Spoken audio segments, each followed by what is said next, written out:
Update game Kikoran kamu, ikuti juga Kikoran Competition. Daftar sekarang juga. Berantakin barang-barang, akhirnya ibu-ibu marah. Nah, yang dosanya itu si anak yang berantakin atau ibu yang marah? Nah, makanya anak nasihatan.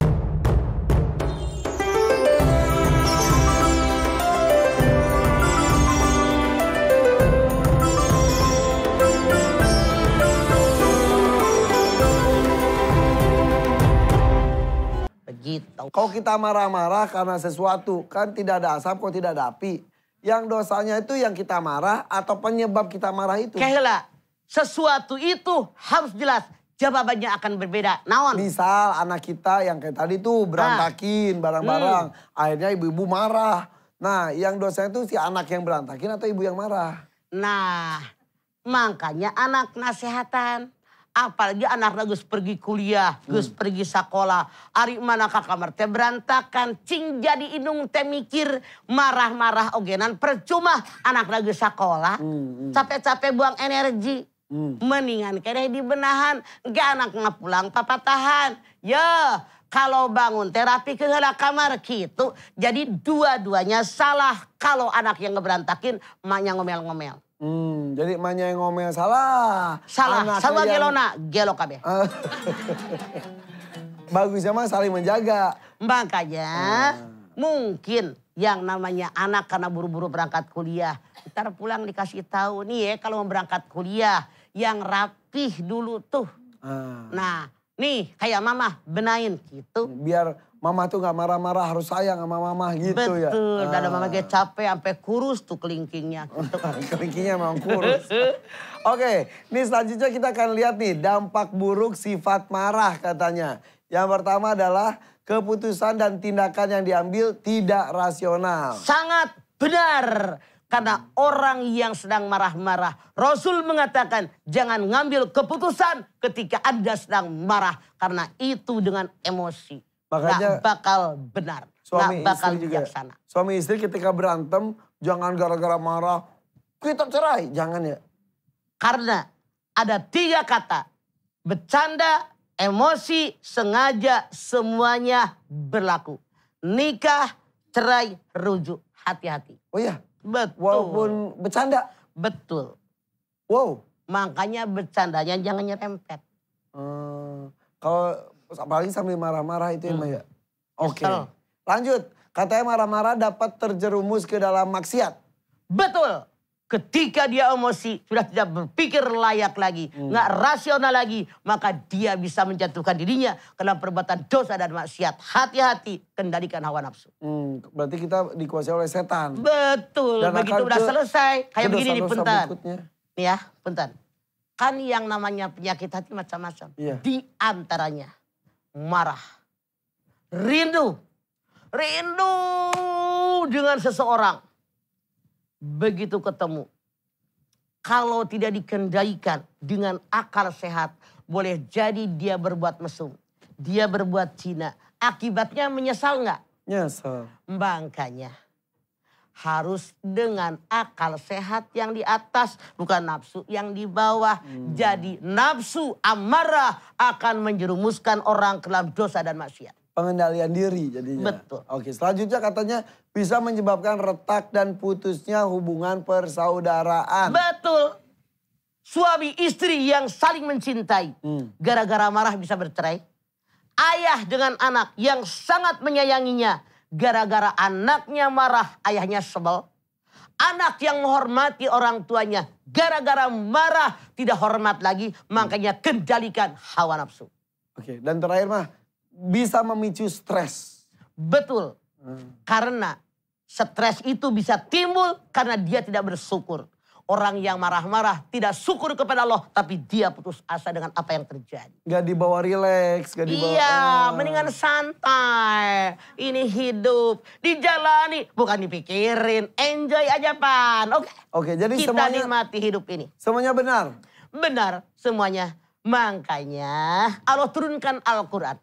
Ipan lihat Bani Israel 82. Wa nunazzilu minal Qur'ani ma huwa syifa wa rahmatul lil mu'minin. Aku turunkan buat kalian Al-Quran sebagai obat penyakit dalam dada, rahmat bagi kita orang beriman. Makanya banyak baca Quran, dimengerti isinya, diamalkan begitu. Oke, siap Mama. Insya Allah dilaksanakan ya. Oke, kita buka pertanyaan? Boleh. Boleh. Ibu. Benar adek. Bu, kalau mau bobo bismika dulu Bu. Takut mimpi buruk ya. Oke, sok siapa yang mau nanya? Nah yang ini nih, berbunga-bunga. Sok. Silakan. Nah untuk berbunga-bunga? Ini. Oh asupna, usum hujan. Assalamualaikum warahmatullahi wabarakatuh. Waalaikumsalam warahmatullahi wabarakatuh. Tanya Mama yuk. Ma, saya mau bertanya. Saya dengerin. Iya. Nama kan siapa? Nama saya Ma Elis. Iya, dari Majlis Taklim Al-Abbas Garut. Garut. Oke Elis. Iya, pas berangkat Garut belum berbunga. Di jalan Iya. berbunga nih Ma. Iya. Sok. Silakan. Ya Ma, kan saya lagi puasa. Hmm. Terus saya itu dimarahi oleh suami. Saya mau marah, ditahan gitu mah. Apakah saya, sedangkan saya ini lagi marah tapi ditahan, tidak dikeluarkan. Apakah itu disebut marah atau tidak?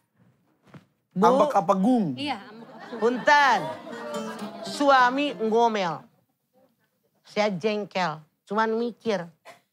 Kalau saya ngalawan sarua gelona bisa ngebuncah. Iya. Kayak macam api diguyur dengan bensin.